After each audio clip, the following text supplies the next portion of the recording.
इस गमले में लगा हुआ हमारा ये पवित्र तुलसी का पौधा है जो कि सर्दी के मौसम में धीरे धीरे सूख रहा है। इस पौधे की सारी पत्तियां झड़ चुकी हैं, सिर्फ टहनियां ही टहनियां बाकी बची हैं। तो सर्दी के मौसम में तुलसी के पौधे की लगभग इसी तरीके की हालत हो जाती है। लेकिन अगर हम सही तरीके से देखभाल ना करें तो हमारा ये तुलसी का पौधा पूरे तरीके से सूख सकता है। तो अगर आप लोगों के पास भी तुलसी का पौधा है और धीरे धीरे आपका तुलसी का पौधा इस तरीके से सूख चुका है, सिर्फ टहनियां ही टहनियां बाकी बची हैं, तो आप लोग उसको हरा भरा करना चाहते हैं तो ये वीडियो खास करके आप लोगों के लिए ही है। इस वीडियो को आप लोग पूरी कंप्लीट देखें। तो अगर आप लोगों का तुलसी का पौधा सूख चुका है, अगर आप लोग उसको फिर से हरा भरा करना चाहते हैं तो इसके लिए सबसे पहला जरूरी जो काम है वो काम ये है कि आपके तुलसी के पौधे की जो डेड ब्रांच, सूख चुकी ब्रांच हैं, उनको आप लोगों को सबसे पहले कट करना होगा। तो हमारे इस पौधे की जो भी डेड ब्रांचेस हैं जो कि सूख चुकी हैं, उन ब्रांचेस को हम कट करेंगे। कट करने का फ़ायदा ये होगा कि ऊपर से जो फंगस आ चुका है, जो ऊपर से टहनियाँ सूख रही हैं, वो नीचे जड़ तक ना पहुंच जाए। अगर आप लोग सूखी हुई ब्रांचेस को जो नीचे आ रही हैं धीरे धीरे सूखते हुए, उसको कट नहीं करेंगे तो आपका तुलसी का पौधा पूरे तरीके से सूख सकता है। लेकिन जो भी आप लोग डेड ब्रांचेस को कट करने के लिए, सूखी हुई पत्तियों को, टहनियों को कट करने के लिए टूल का इस्तेमाल कर रहे हैं, जैसे कोई भी चाकू, कैंची, कटर, तो उसको आप लोगों को अच्छी तरीके से सैनिटाइज करना होगा। अगर आप लोग उसको अच्छी तरीके से सैनिटाइज नहीं करेंगे तो आपका पौधा जहाँ से आप लोग कट करेंगे वहाँ से फिर से फंगस लग जाएगा और आपका पौधा पूरे तरीके से सूख सकता है। तो जो भी आप लोग इस तरीके की कैंची, चाकू, कटर वगैरह ले रहे हैं, उसको आप लोग अच्छे तरीके से सैनिटाइज कर लें, किसी भी हाइड्रोजन पेरोक्साइड से, डिटॉल से, सेवलॉन से, या फिर इसके अलावा कम से कम इसको गर्म ही कर लें। इससे आपका तुलसी का पौधा जहाँ से आप लोग कट कर रहे हैं वहाँ से सूखेगा नहीं। इसके अलावा अगर हम बात करें कि तुलसी के पौधे को कब ये काम करना चाहिए, तो जब भी आप लोगों को तुलसी के पौधे की ब्रांच ऊपर से सूखने लगे तो आप लोगों को तुरंत ये काम कर लेना चाहिए।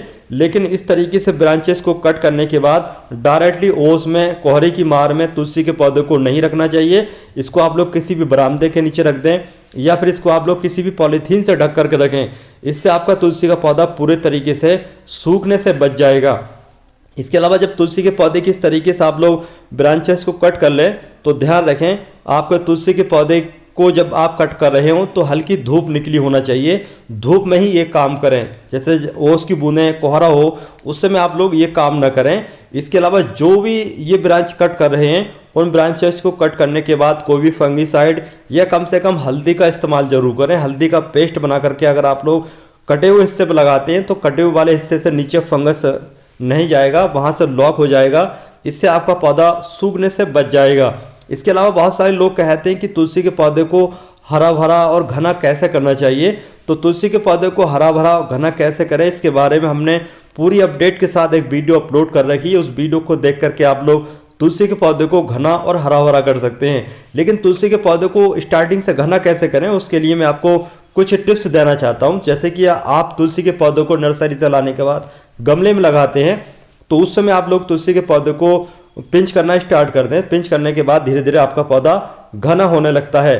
तो हमने लगभग इस पौधे की ब्रांचेस को कट कर लिया है और ये है हल्दी का पेस्ट। हल्दी एक तरह का फंगीसाइड का काम करती है, एक तरह का फर्टिलाइजर का भी काम करती है। तुलसी के पौधे में इसका इस्तेमाल अगर आप करते हैं तो रिजल्ट बहुत ही अच्छा देखने को मिलता है। तो हम जहाँ से कटा हुआ हिस्सा है, जो जख्मी हिस्सा है, उस हिस्से को हम इस तरीके से इसका ऑइंटमेंट लगा रहे हैं, यानी कि उसको लॉक कर रहे हैं। वहीं से घाव भर जाएगा और फिर नीचे से हमारा तुलसी का पौधा फिर से नई ब्रांच निकालना स्टार्ट कर देगा। लगभग 15 दिन के बाद हमारे पौधे पर फरवरी के स्टार्ट में ही नई ग्रोथ स्टार्ट हो जाएगी। इसके अलावा जब आप लोग इस तरीके से फंगीसाइड लगा लें या ये हल्दी का पेस्ट लगा लें, उसके बाद में पॉलीथीन से इसको ढक करके रखें या फिर बरामदे के अंदर रखें। इसके अलावा अगर हम बात करें कि तुलसी के पौधे को कैसी मिट्टी में लगाना चाहिए, बहुत सारे लोगों को पता नहीं होता है कि तुलसी के पौधे को कैसी मिट्टी में लगाना चाहिए। तो तुलसी का जो पौधा होता है ना, अच्छी तरीके से ग्रोथ करता है सैंडी सॉइल में। अगर आप लोग सैंडी सॉइल में तुलसी के पौधे को लगाएंगे तो आपका तुलसी का जो पौधा है वो अच्छे तरीके से ग्रोथ करेगा और ओवर वाटरिंग की वजह से सूखेगा भी नहीं। मेरे हाथ में जो आप लोग ये पीले कलर की चीज़ देख रहे हैं, अब हम इस पीले कलर की चीज़ को पौधे की मिट्टी में इस्तेमाल करेंगे, जिससे पौधे की मिट्टी के अंदर फंगस न लगे और पौधे की ग्रोथ सही तरीके से फिर से स्टार्ट हो सके। तो ये जो पीले कलर की चीज़ है, आप लोग इसको देख करके ही समझ गए होंगे, ये आपके किचन में ही आप लोगों को आसानी से मिल जाएगी। असल में ये हल्दी है। हल्दी एक तरह का फंगिसाइड का काम करती है, एक तरह का फर्टिलाइजर का काम करती है। और दूसरे नंबर पर आप लोग जो ये चीज़ देख रहे हैं, ये गर्म चीज़ है, इसको भी आप लोग देख करके ही समझ गए होंगे। ये भी आपके किचन में ही आप लोगों को आसानी से मिल जाएगी। यह है चाय की पत्ती, टी लीफ है ये। और टी लीफ जो होता है ना, ये बहुत गर्म फर्टिलाइजर होता है। सर्दी के मौसम में गुलाब, गुड़हल या फिर तुलसी के पौधे की ग्रोथ को बढ़ाने के लिए ये शानदार काम करता है। तो इसको हम बनाएंगे 1 चम्मच 1 लीटर पानी में डालने के बाद उसको अच्छे तरीके से उबालेंगे और उबालने के बाद हम अपने पौधे की मिट्टी में इस्तेमाल करेंगे। उबालने के बाद ठंडा करने के बाद इस तरीके से आपका तुलसी के पौधे के लिए लिक्विड फर्टिलाइजर तैयार हो जाता है। उसके बाद आप लोग तुलसी के पौधे की मिट्टी में इस फर्टिलाइजर को इस्तेमाल कर सकते हैं। इस फर्टिलाइजर को इस्तेमाल करने से पहले आप लोगों को पौधे की मिट्टी की गुड़ाई करनी होती है, जिससे कि यह फर्टिलाइजर आपके पौधे की मिट्टी तक अच्छी तरीके से पहुंच जाए और आपके पौधे की ग्रोथ तेज़ी से स्टार्ट हो जाए। तो इसके लिए देखिए, सबसे पहले आप लोग तुलसी के पौधे की गमले के अंदर देख लें, चेक करें कि इस तरीके की जो भी इन्फेक्टेड पत्तियाँ, फंगस लगी पत्तियाँ, अनवांटेड पौधे की घास वगैरह या फिर इसके अलावा ड्राई लीफ जो भी है ना, उसको सारी की सारी को आप निकाल लें, जिससे कि ये जो फंगस वाली पत्तियां हैं, इन्फेक्टेड पत्तियां हैं, इनके द्वारा फंगस पौधे की जड़ों तक न पहुंच जाए। तो सबसे पहले इस तरीके की सूखी पत्तियों को निकाल लें और जो ये अनवांटेड पौधे घास वगैरह है इसको भी निकाल लें। तो इस तरीके से देखिए, हम घास वगैरह सूखी पत्तियों को अच्छे तरीके से बॉटम से निकाल रहे हैं। उसके बाद में हल्की हल्की गुड़ाई करेंगे। बेहतर तो ये होता है कि हल्की धूप निकली हो और उसके बाद में आप लोग गुड़ाई कर दें।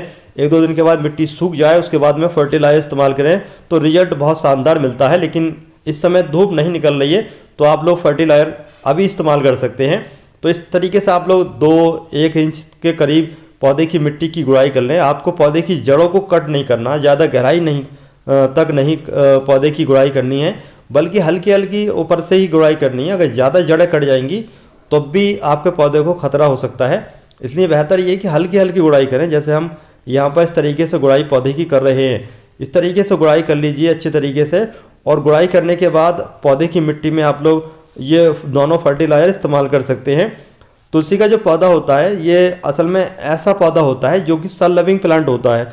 इसको जितना ज़्यादा धूप मिलती है, ये इतनी ही अच्छे तरीके से ग्रोथ करता है। लेकिन मई जून का जो महीना होता है वो ज़्यादा खुश्क हवाएं चलती हैं और तेज़ धूप पड़ती है, तो उस समय भी आप लोगों को पौधे को बचाना चाहिए, ग्रीन नेट के नीचे रखना चाहिए।